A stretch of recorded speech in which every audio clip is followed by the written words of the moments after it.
So, welcome back, my moots. It's me again. I know this is not normal for me at this point, but yes, this is the new schedule every other week. And this week's Christmas, so hope y'all having a Merry Christmas. And with the recent announcement that Dispatch is coming to Nintendo Switch and Nintendo Switch 2, I wanted to talk about Dispatch. I already talked about it in the last video and how much I loved it, and it truthfully is the amazing game that I said. I stick by every claim in that video, and I mean that. It was a masterpiece of a game, and nothing will change my mind about that. Does that mean that it deserved Game of the Year? No. Do I think that I made the best decisions? Yes, because each decision is tailored for yourself, and I'll talk about that later. But I truthfully do think that everything about that game was spectacular. Yes, of course, there were several problems, and that did get in the way a little. I'll address some of those later, but all in all, it was a masterpiece, great, and everything I just said. There are definitely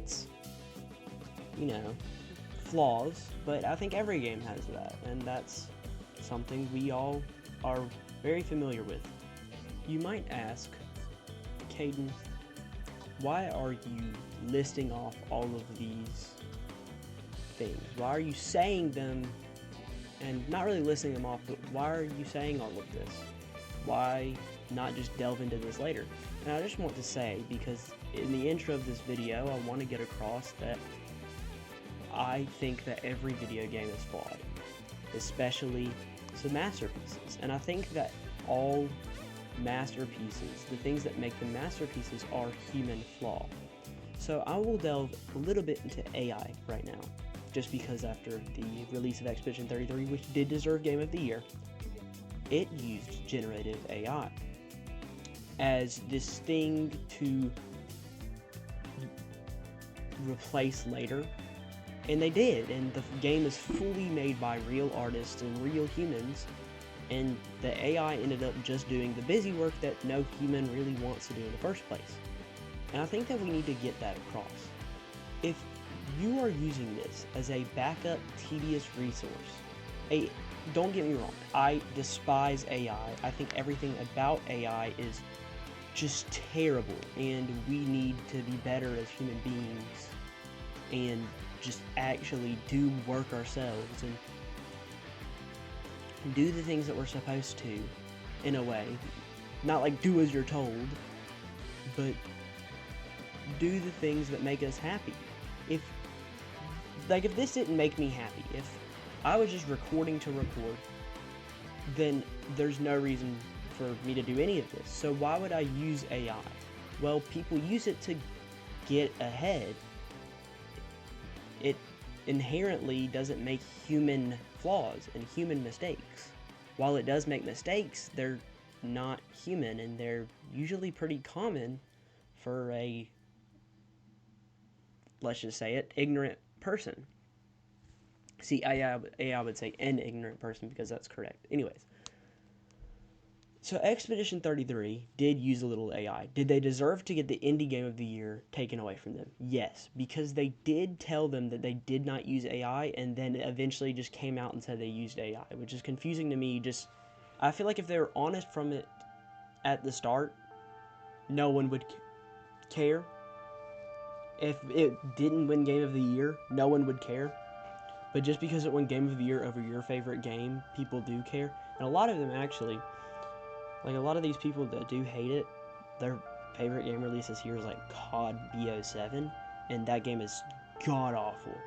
It's terrible. Anyways, I just got on a huge rant about AI. This video is about Dispatch. Let's get into it.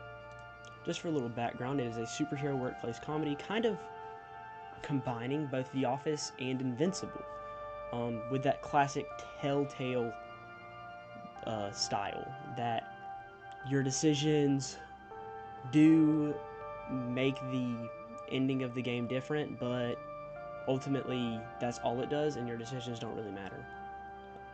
The only game where your decisions truly significantly matter that I can name off the top of my head would be Detroit Become Human.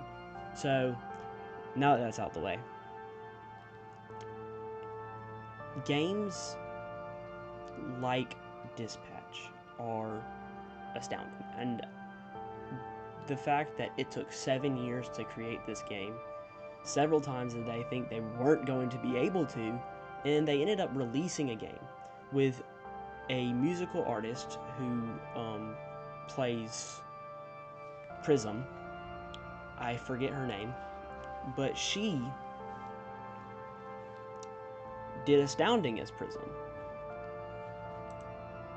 I just remembered her name is Thought Squad. Anyways, she did amazing, and she now has the song that we all remember, the one in the bar. I'm not going to say it on this channel, but we all remember it. And yes, I'm using we, this isn't the royal we, both of us really do like this game, and like this song, and like everything about it. From Flambe, Young Gravy's in it, which really Young Gravy and Charlie's Career and Jacksepticeye at that too, never really had any way that they were gonna stop doing what they love. They do this, and they've done it for so long at this point, like, their careers weren't ending. So those three guys were safe. But the rest of them truthfully did need this game. They did need this. They needed the money, and now the game sold over 2 million copies. It's this huge success on Steam and PlayStation. It's coming to Nintendo Switch, which for some reason they blurred out stuff, like they blurred out Phenomenon's Speedo for some reason, which is stupid to me because an adult game is an adult workplace comedy. It has adult jokes in it. If it's like, if you're trying to design it for kids, then when they actually do play the like for real gameplay, they're gonna be like, what? Which, that's a whole nother thing. Anyways, it's been a massive success. Low Paper Raid. Low Paper Fade reference. I didn't stutter, you did. Anyways.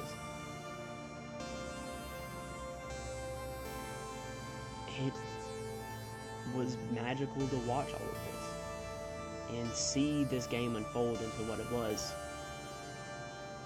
Every decision that we made, although at the end it didn't really matter, going and talking with the community of the people that did made this game so much more fun. But also the community is kind of what ruined it, and that's really where I want to get at. See, at the end of each thing, there were statistics that showed what percentages of people picked a certain choice. Blonde Blazer versus Invisigal was huge for a while. Sonar versus Coupe, and which they called her Coupe the entire time, but it's actually technically Coupe because it's French, whatever. And Phenomenon or Waterboy. Each one of those felt important, especially Blonde Blazer versus Invisigal. That one was big. Anyways, I think that we as people, when we make those choices, some people were joking, and I get it. It's funny. But there are literal people that had to feel terrible that they picked a certain choice. Because people unsatirically were mad at them for having a different choice than them. It is a telltale game. You're going to have different opinions because you are different from everyone else. And that is truthfully what I want to get into. Division is more than ever.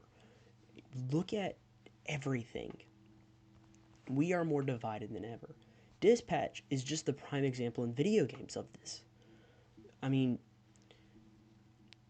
I can't name one other video game that had this much craziness come up with it. With the stupid, Blonde Blazer is evil. Oh my gosh. No, she isn't. She's just a normal person. And it's insane to me that we all did this. Just kidding. I didn't. I hope that you didn't either. You should never harass someone for their beliefs, for their choices. That is inherently hurting other people. And no matter who you are and what you do, that is bad. We all have our different opinions. And that is what I want to get across. Is yes, this game was spectacular. Yes, majority of the community was too. But I think it was at the end when I played it last time. We played it 4 times. It was 70% for Invisigal, 30% for Blonde Blazer.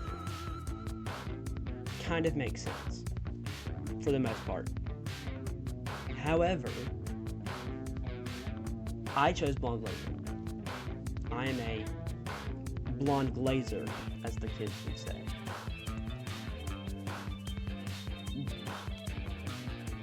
So, do I go up to Invisigal people and say that their choice was inherently bad and wrong because I myself do not like Invisigal? No, because that's not what a good human being does. And harassing anyone for their beliefs is terrible. And that's ultimately what I brought up. Heck, if we look at partisan hostility, there is 2 big statistics that you immediately look at, and it's crazy. For Republicans and Democrats, Republicans show 72% hostility towards Democrats, Democrats show 63% hostility towards Republicans.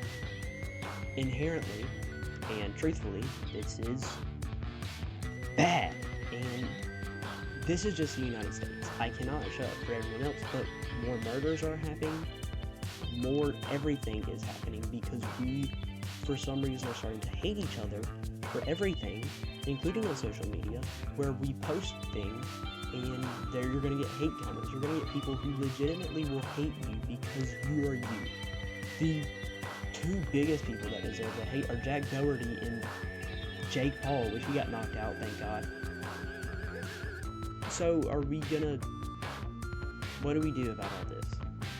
Yes, I name dropped 2 people, and that is me hating on them, but they do deserve it, and they're both bad people, and a bad person, while not deserving to get harassed, does deserve bad things. Anyways, what do? What we do is mind our own business, and love other people, and yeah, have fun playing Dispatch. That's all I have for this rant. I'll see y'all on the next one. I love y'all. Peace and love, my moots. Bye-bye.